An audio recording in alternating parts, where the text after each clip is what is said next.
कहियाले ओइब जिया छछनइब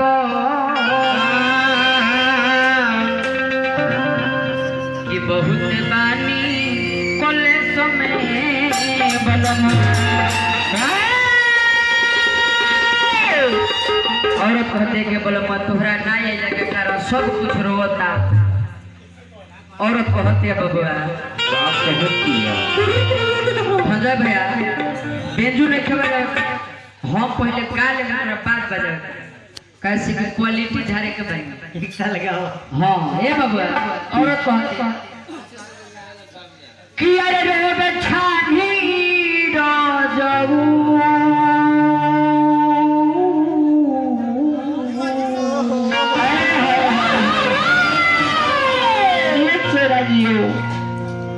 हरे मच्छरदानी राजू जय हे बाबा हरे मरे हरिया कि अरे होई रे पाली बिटिया हरे उठोली हरे लरोदिया एक हफ्ते मेहनत कोई जला माइंड लगाओ जला लिखे के समय में। यस ए बाबू यही जैसे चेंज हो जाए कैसे कि अरे केतनो छपी हरो दिया मन होता तो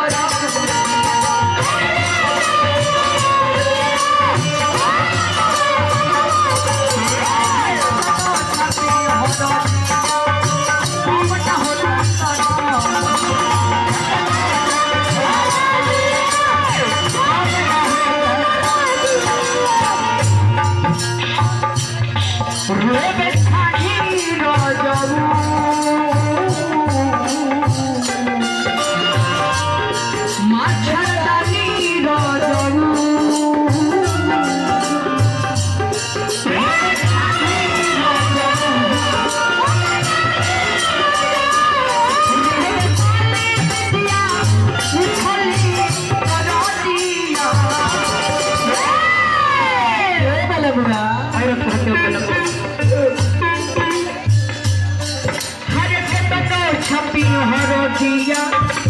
बड़ा होना हो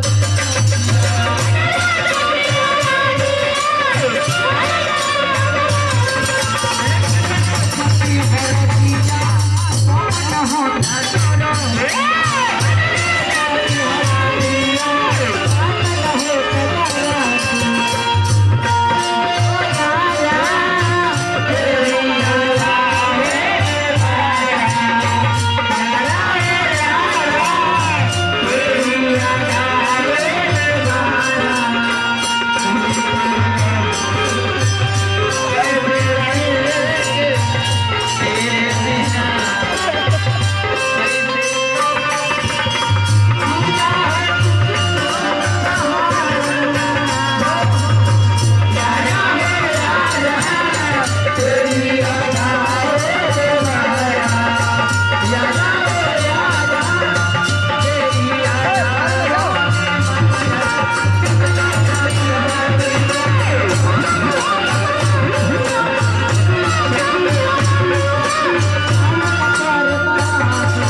बड़ा कॉलेज में बना रे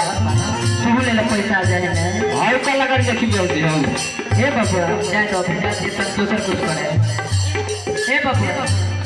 और कहते हैं का कहती तू नहीं खबू झंडा जाता कैसे हम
लास्ट बार तोहरा से कहा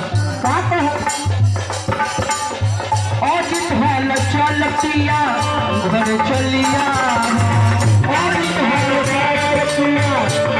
चलिया चलतिया घर चलिया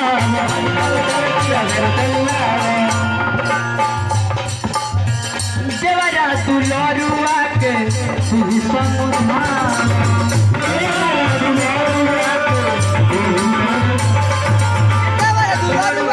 समुझा